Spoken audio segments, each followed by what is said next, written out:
नमस्कार दोस्तों, आज मैं आप लोगों के सामने लेकर आया हूँ रीजनिंग से संबंधित टॉप 5 प्रश्न पार्ट 19। और मैं वही प्रश्न लेकर आता हूँ जो बार बार परीक्षा में पूछे जाते हैं। तो चलेंगे और एक एक करके सभी प्रश्न का उत्तर हम जानने की कोशिश करेंगे। और अगर आप लोगों को एक भी प्रश्न का उत्तर पता हो तो आप लोग मुझे कमेंट बॉक्स में कमेंट करके ज़रूर बताएं। तो चलेंगे और देखेंगे। प्रश्न नंबर 1 ये रहा आप लोगों के सामने, निम्नलिखित को पूरा कीजिए।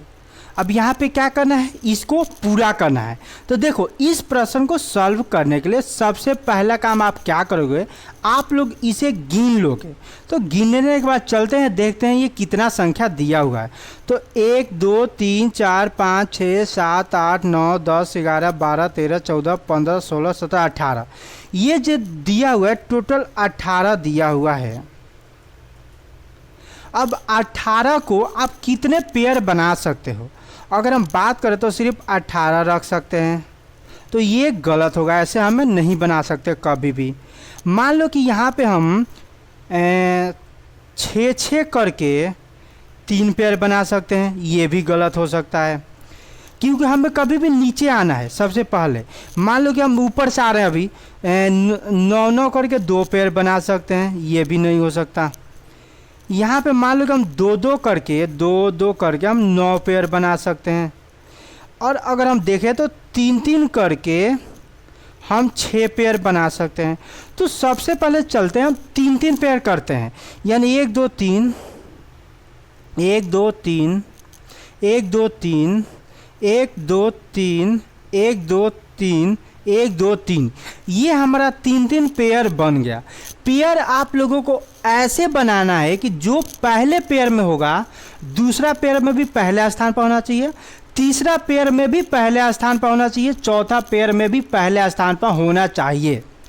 और जो दूसरे स्थान पर पहले पेयर में है दूसरे स्थान पर दूसरे नंबर पर होना चाहिए, तीसरे स्थान पर भी दूसरे नंबर पर ही होना चाहिए, और चौथे स्थान पर भी दूसरे नंबर पर ही होना चाहिए।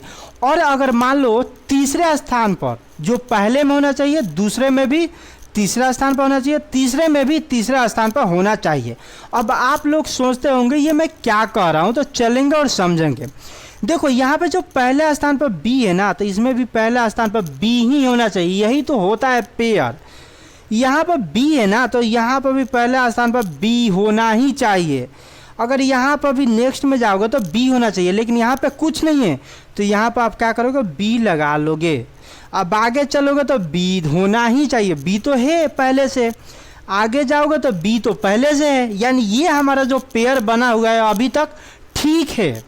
अब आगे चलते हैं, तो आगे यहाँ पे ए है, तो यहाँ पर भी ए है, ठीक है भाई।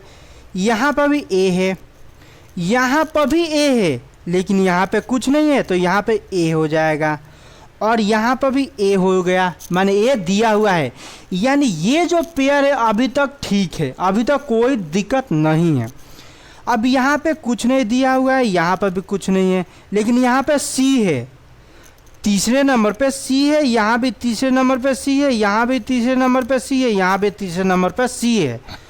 तो यहाँ दूसरे पेयर में तीसरे नंबर पे क्या हो जाएगा, सी हो जाएगा।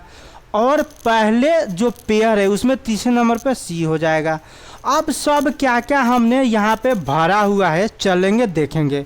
तो सबसे पहले हमने सी, पहले पेयर में हमने सी, सेकंड पेयर में भी सी है, थर्ड पेयर में कुछ नहीं है, चौथे पेयर में बी है, पांचवें पेयर में ए है, और छठे पेयर में कुछ भी नहीं है।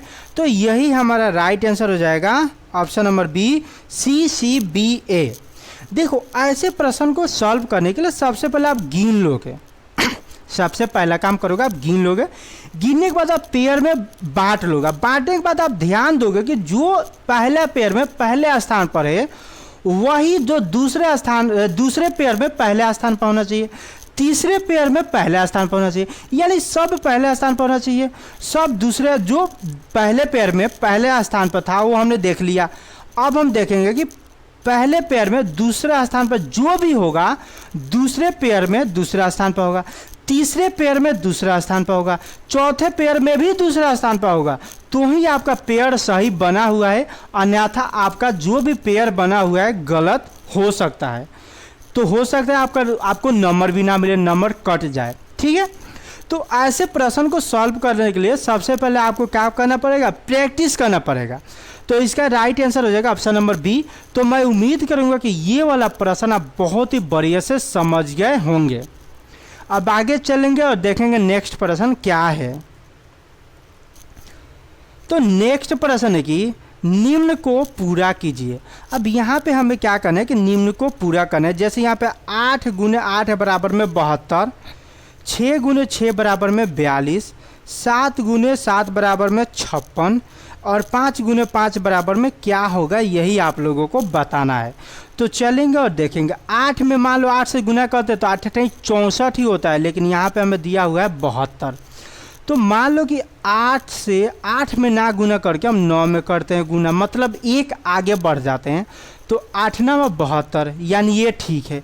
अब यहाँ पे अगर हम 6 से 6 में गुना ना करके हम 6 से 7 में गुना करते हैं तो 6 7 कितना होता है, 42, ये भी ठीक है। अब यहाँ पे चलते हैं तो यहाँ पे 7 गुने 7, हम 7 से 7 में ना गुना करके हम 8 से गुना करते हैं, यानी 7 8 56, ये भी ठीक है। अब यहाँ पे हमें दिया हुआ है 5 गुने 5, तो 5 में 5 से ना करके हम 6 से गुना करते हैं। तो 5 6 30, यानी यहाँ पे आ जाएगा 30, यानी राइट आंसर हो जाएगा ऑप्शन नंबर सी।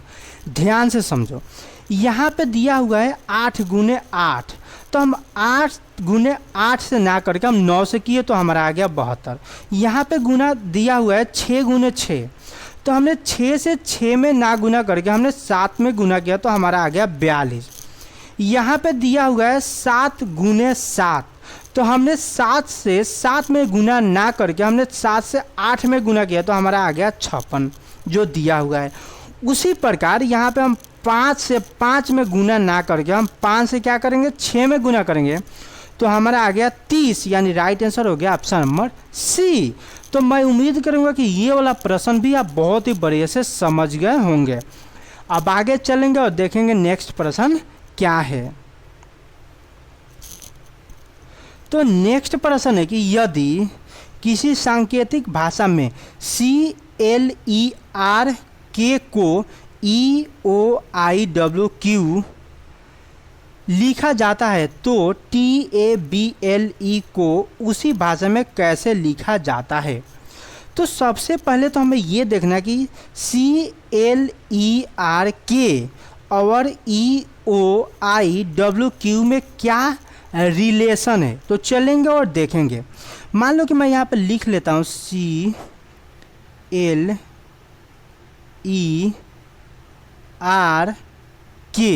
और नीचे मैं लिख लेता हूँ EOIWQ और चलते हैं। अब इसमें क्या करते हैं, डिफरेंस देखते हैं कि डिफरेंस कितने का क्या है।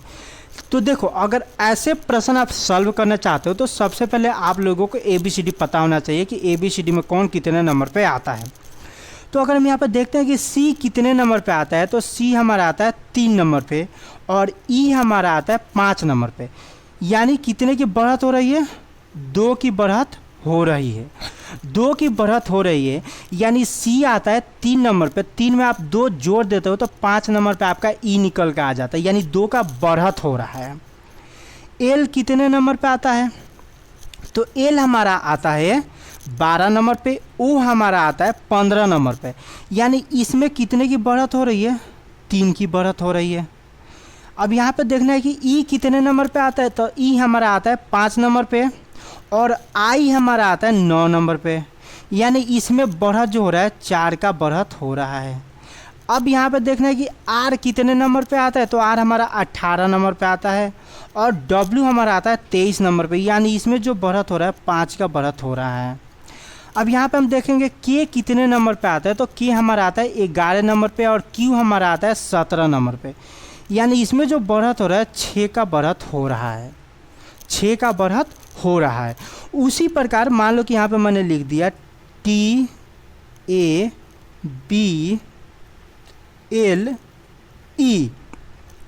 अब यहाँ पे हम देखेंगे T कितने नंबर पे आता है, तो T हमारा आता है 20 नंबर पे। 20 में यहाँ पे आप देखोगे 2 का बढ़त हो रहा था, तो 20 में 2 जोड़ दो तो आपका आ जाता है 22। तो 22 नंबर पे क्या आता है, तो 22 नंबर पे आपका आता है V, यानी 2 का बढ़त करने के बाद आपका आ गया V। तो B हमारा क्या है, 2 ऑप्शन में है, सब में है, सब में V है। अब यहाँ पे हम देखेंगे कि A कितने नंबर पे आता है, तो A 1 नंबर पे आता है। अब उसमें क्या करना है, आपको 3 बढ़त करना है, मतलब 1 में 3 जोड़ दो तो आ जाएगा 4। तो ABCD में 4 नंबर पे क्या आता है, तो 4 नंबर पे आता है D, V D, यानी ये भी कट गया, ये भी कट गया। अब हम देखेंगे कि हमारा B कितने नंबर पे आता है, तो B हमारा आता है 2 नंबर पे। तो 2 में क्या करो कि आप 4 जोड़ दो, तो 4 जोड़ दोगे तो आपका आ जाएगा 6। तो 6 नंबर पे क्या आता है, F आता है, यानी VDF, यानी अभी दोनों में है। अब यहाँ पे देखेंगे L कितने नंबर पे आता है, तो L हमारा आता है 12 नंबर पे। तो क्या करोगे कि 12 में 5 जोड़ दो, यहाँ पे 5 का बढ़त हो रहा था ना, तो 5 जोड़ दो, तो 12 और 5 कितना होता है, 17 होता है। तो यहाँ पे 17 नंबर पे क्या आ जाएगा, Q आ जाएगा। यहाँ पे 3 का बढ़त हो रहा है, यहाँ पे 4 का, यहाँ पे 5 का। अब यहाँ पे 6 का बढ़त करना है, तो यहाँ पे अब देखोगे तो Q अभी भी दोनों में है। तो E कितने नंबर पे आता है, E आता है हमारा 5 नंबर पे। और इसमें अब क्या करना है, 6 की बढ़त करना है। तो 6 की बढ़त करोगे तो 5 और 6 11 नंबर पे क्या आता है, तो 11 नंबर पे आपका आता है K, यानी VDFQ, यानी ये तो नहीं होगा, ये हमारा राइट आंसर हो जाएगा ऑप्शन नंबर A। ध्यान से देखो, आपने देखा C और E में 2 की बढ़त हो रहा था, यहाँ पे आपने देखा कि L और O में 3 का बढ़त हो रहा था, यहाँ पे आपने देखा E और I में 4 का बढ़त हो रहा था, यहाँ पे आपने देखा कि R और W में 5 का बढ़त हो रहा था, यहाँ पे आपने देखा कि K और Q में 6 का बढ़त हो रहा था। उसी प्रकार T में हमने 2 का बढ़त किया तो हमारा V निकल के आ गया, A में हमने 3 का बढ़त किया तो हमारा D निकल के आ गया, B में हमने 4 का बढ़त किया तो हमारा F निकल के आ गया, L में हमने 5 का बढ़त किया तो हमारा Q निकल के आ गया, E में हमने 6 का बढ़त किया तो हमारा K निकल के आ गया, यानी हमारा राइट आंसर आ गया ऑप्शन नंबर A। तो मैं उम्मीद करूंगा कि ये वाला भी प्रश्न आप बहुत ही बढ़िया से समझ गए होंगे। अब आगे चलेंगे और देखेंगे नेक्स्ट प्रश्न क्या है। तो नेक्स्ट प्रश्न ये रहा आप लोगों के सामने, निम्नलिखित विकल्पों में से वह शब्द चुनिए जो दिए गए शब्द के अक्षरों का प्रयोग करके बनाया गया है। तो चलेंगे, सबसे पहले हम पहले से ही चेक करेंगे। यहाँ पे M है तो यहाँ पर भी M है, यहाँ पर U है तो यहाँ पर भी U है, यहाँ पे T है तो यहाँ पर भी T है, और यहाँ पे U 2 बार U है, लेकिन यहाँ पर सिर्फ 1 बार U है, तो ये तो नहीं होगा। अब यहाँ पे चलते हैं, यहाँ पर देखते हैं, तो यहाँ पे L है तो यहाँ पर भी L है, यहाँ पे I है तो यहाँ पर भी I है, यहाँ पर M है तो ये रहा M, यहाँ पे I है दोबारा तो ये रहा दूसरा I, यहाँ पे T है तो ये रहा T, यहाँ पे A है तो A ये रहा A, यहाँ पे फिर से अगर हम बात करें T का तो T ये रहा, एक ये T रहे, एक ये T है, यहाँ पे फिर I है तो ये रहा I, फिर O और फिर N। तो ये तो सही हमें लग रहा है कि यही सही है क्योंकि सब दिया हुआ है, लेकिन हम C को भी चेक कर लेते हैं। तो C में दिया हुआ A डबल P, तो A तो ये रहा। अब डबल P की अगर हम बात करें तो सिर्फ एक ही बार P दिया हुआ है, तो ये तो नहीं होगा। अब यहाँ पे चलते हैं D में, तो D में दिया हुआ है N, तो N तो ये रहा, लेकिन फिर O दिया हो तो O ये रहा, T दिया हो तो T भी है, I भी है, लेकिन फिर से O तो नहीं है, सिर्फ एक ही बार O है, और N है तो N की अगर बात करें N भी एक ही बार दिया हुआ है, तो ये भी नहीं होगा। यानी राइट आंसर हो जाएगा हमारा ऑप्शन नंबर B। L भी दिया हुआ है, I भी दिया हुआ है, M भी दिया हुआ है, फिर से I दिया हुआ है, T फिर से I है, O और N, यानी यही हमारा राइट आंसर हो जाएगा ऑप्शन नंबर B। तो मैं उम्मीद करूंगा कि ये वाला भी प्रश्न आप बहुत ही बढ़िया से समझ गए होंगे। अब आगे चलेंगे और देखेंगे नेक्स्ट प्रश्न क्या है, और आज का लास्ट प्रश्न। तो ये रहा आप लोगों के सामने, निम्नलिखित में से लुप्त संख्या ज्ञात करें। अब यहाँ पे ये जो आप देख रहे हो संख्या, ये रोमन संख्या है, तो रोमन संख्या भी आप लोगों को याद होना चाहिए अगर आप किसी भी सरकारी पेपर की तैयारी करते हैं। तो अगर तैयारी करते हैं और रोमन संख्या याद नहीं हो सकता परीक्षा में आ जाए, तो वहाँ पे क्या करोगे, दूसरे का शक्ल देखोगे। इससे बढ़िया है कि आप रोमन संख्या याद कर लो। तो सबसे पहले मैं आप लोगों को बता देता हूँ कि 1 से 10 तक रोमन संख्या कैसे लिखा जाता है। अगर आपको 1 से 10 तक भी पता है तो हो सकता है आप प्रश्न को सॉल्व कर सको। तो देखो, रोमन संख्या में 1 ऐसे लिखा जाता है, 2 2 डंडे होता है, 3 में 3 डंडे होता है, 4 में ऐसे होता है 1 डंडे, फिर भी टाइप का, फिर 5 ऐसे लिखा जाता है, फिर 6 इधर आ जाता है, फिर 7 में 2 डंडे आ जाता है, फिर 8 की बात करें तो 3 डंडे आ जाता है, और 9 की बात करें तो ऐसे होता है, और 10 की बात करें तो एक इस टाइप का होता है, एक्स टाइप का। अब देखो यहाँ पे इस टाइप का है, तो यहाँ पे आपको बताना ये जो है संख्या किस संख्या का रोमन है, तो ये है 5 का, क्योंकि यहाँ पे 1 2 3 4 5 का रोमन है। यहाँ पे हम चलते हैं तो भी फिर 3, यानी ये जो है 8 है। यहाँ पे देखो तो x मान लो 10 है, और 1 है तो ये 1 है, यानी ये जो है 11 है। ये जो रोमन संख्या है 11 है। यहाँ पे चलते हैं तो इस x का मतलब 10 है, यानी x को रोमन में 10 लिखा जाता है। 1 और फिर भी टाइप का अगर हम देखें तो यहाँ पे 4 है, तो 4 को जोड़ते हो तो ये 14 हो जाता है, यानी ये जो लिखा गया है 14 लिखा गया है। तो सबसे पहले तो हम देखेंगे यहाँ पे 5 और 8 में डिफरेंस 3 का है, 8 और 11 में 3 का है, 11 और 14 में 3 का है। तो सीधी से बात है आगे वाली संख्या में 3 होगी, तो 5 में आपने 3 जोड़ा तो 8 है, 8 में आपने 3 जोड़ा तो 11 आ गया, 11 में आपने 3 जोड़ा तो 14 आ गया। उसी प्रकार 14 में 3 जोड़ोगे तो 14, 15 16 17 आएगा। तो यहाँ पे क्या होगा, यहाँ पे आपका हो जाएगा 17, ये जो खाली जगह है। तो अब यहाँ पे 17 को कैसे रोमन लिखोगे, तो रोमन कैसे लिखोगे, देखो 10 को कैसे हम लिखते हैं, तो 10 को हम एक्स टाइप में लिखते हैं, और 7 को कैसे लिखते हैं, 1 2 3 4 5 6 7 को हम ऐसे लिखते हैं। यानी जब इन सबको जोड़ोगे तो ये एक्स भी फिर 2 डंडा, ये हमारा होगा 17, और यही हमारा आंसर हो जाएगा। अब 17 में 3 जोड़ोगे तो आपका निकल कर आ जाएगा 20, और 20 को ऐसा ही लिखते हैं, यानी ऐसे लिखने का अर्थ ये है कि डबल एक्स लिख लोगे तो ये आपका 20 हो जाएगा, क्योंकि डबल एक्स का मतलब होता है रोमन में 20। तो ये हमारा हो गया 17, ऐसे लिखा जाता है। आपको सिर्फ 10 तक पता हो तो भी आप हो सकता है आंसर ला लो। तो यहाँ पे राइट आंसर हो जाएगा ये वाला ऑप्शन नंबर बी। पहले देखो कैसे लिखा जाता है, फिर से समझ लो।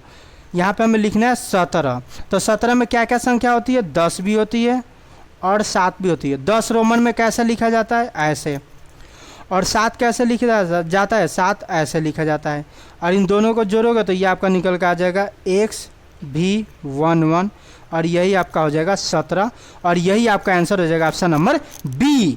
तो मैं उम्मीद करूंगा कि ये वाला भी प्रश्न आप बहुत ही बढ़िया से समझ गए होंगे।